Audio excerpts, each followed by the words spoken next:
Welcome to the new Periodic Reporting Questionnaire tutorial. I'm guessing you're here because you have to fill out a periodic reporting questionnaire, which is an exercise involving all World Heritage Site managers over the next 5 years. It might seem complex at first, but in fact it's very straightforward. I'm here to help you understand how to fill out the online questionnaire. I'm going to walk you through some of the main technical features, the kind of questions asked, and what information you should provide, and of course what to do if you have any problems. So here we are in the questionnaire. It's made up of 2 sections, Section 1 and Section 2. Section 1 contains questions about national implementation of the World Heritage Convention and is filled out by the national focal point for World Heritage in the country, while Section 2 focuses entirely on individual World Heritage properties and is filled out by World Heritage Site managers. For this video tutorial, we're going to focus on Section 2 of the questionnaire, which is about World Heritage properties. But if you're interested in Section 1, you can still learn a lot about the technical features of the questionnaire. So let's jump right in. First, some quick facts about the questionnaire. It should be completed in English or French and can only be completed online.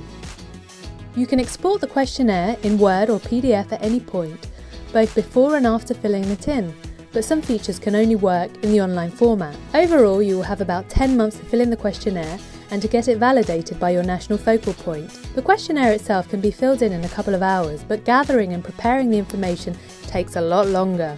The questionnaire has different types of questions, like validate and update questions, where you check existing information, yes and no questions, rating scales, multiple choice questions, and comment boxes with word limits. When it's time for you to fill out your periodic reporting questionnaire, the World Heritage Centre will send you an email with instructions on how to create your username and password, i.e. your login details. If you forget your login details, you can request new ones by clicking here. You can then access the questionnaire at the address on the screen. Once logged in, you will notice that you will have your own personalised questionnaire. The questionnaire will have the name of your property here. Your personalised questionnaire may already contain answers to certain questions. These answers have been pre-filled by the World Heritage Centre from information we have on record. If there are no pre-filled answers in your questionnaire, don't worry. This probably means that you're either a newly inscribed property on the World Heritage list, and/or it's the first time you're filling out a questionnaire, or simply that the information on record could not be included. One of the first things you'll see when you access the online questionnaire is the navigation pane. The list is extendable so that you see each question and sub-question contained in the 15 chapters. As you work your way through the questionnaire, you can see your progress on the top progress bar, but also along the list of questions in the navigation bar. The questionnaire contains a wide range of questions on topics relevant to World Heritage. As a heritage professional, you'll be very familiar with a lot of the themes. But World Heritage is an extensive topic and touches upon nature, science, history, the arts, management, governance, geography, global efforts for peace, and many more. And so taking this into consideration, we don't expect you to have the expertise to immediately respond to every single question. For this reason, we have developed a guidance tool within the questionnaire. The guidance helps to explain some of the key concepts and more complex topics, and also provides links to relevant web pages or publications, so it's a great learning tool. When a question has additional guidance, you will see a guidance tab in the question bar. It is linked to a glossary of World Heritage terms, where you can find clear definitions of common World Heritage terminology. What is the World Heritage Committee? And what exactly is OUV? The answer is here. Now let's take a quick look at the content of Section 2 of the questionnaire.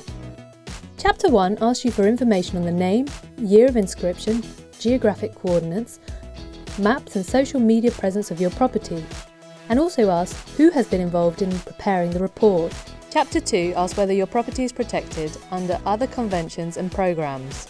Chapter 3 looks at the outstanding universal value, OUV, of your property and asks you about the attributes that make that outstanding universal value and how these are being conserved. Chapter 4 is where you can give information about the positive and negative effects of factors affecting your World Heritage property. The list covers a huge range of potential factors or threats. The list of factors is divided into 14 topics which in turn have subtopics. For example, the first topic, building and development, has among other subtopics commercial development, housing, industrial areas, etc. You will be asked if the topic is relevant to your property. If a factor is relevant, you will indicate whether it is positively and/or negatively affecting your property, whether the impact of the factor is current and/or potential, and where it is coming from, either from within the boundaries of the property or outside the property, meaning within the buffer zone or further. You should also say whether you think it is increasing or decreasing. And if you feel that it's an important issue and you want to give further details, you have the opportunity to do so at the end of each of the 14 topics. It is important to remember that this Chapter 4 is interactive and linked with the later Chapter 12 summary and conclusions. You must fill out Chapter 4 before Chapter 12. The same goes for Chapter 11, Identification of Priority Management Needs, which should also be filled out before Chapter 12. Chapter 5 asks about management and the protection, management and monitoring of your property and its outstanding universal value, while Chapter 6 asks for the budget, funding and staff needs at your property, and Chapter 7 asks you whether there is research being carried out related to your property. In Chapters 8, 9 and 10, you will be asked about education and outreach, how tourism is managed, and how monitoring of conservation is carried out at the property. Chapters 11 and 12 are where you identify, assess and give information on the factors affecting the property and the management needs. In Chapter 13, you can tell us about what you think has changed at your property since becoming World Heritage. And in Chapter 14, you have the opportunity to tell us about the great work you're doing by providing an example of a good practice at your site. And finally, Chapter 15. Here you'll have to answer a few short questions on your experience of the periodic reporting process, and you'll have the opportunity to suggest improvements. So, if you have reached Chapter 15, then you deserve a break. But before taking that break, don't forget to send your completed questionnaire to your national focal point.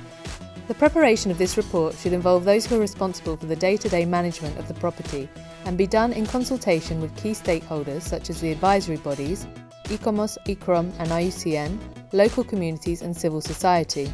For transboundary properties, it is recommended that the reports be prepared jointly by or with close collaboration between the agencies concerned. And remember, if something isn't clear, you can find answers either in the guidance or on the website of the World Heritage Centre.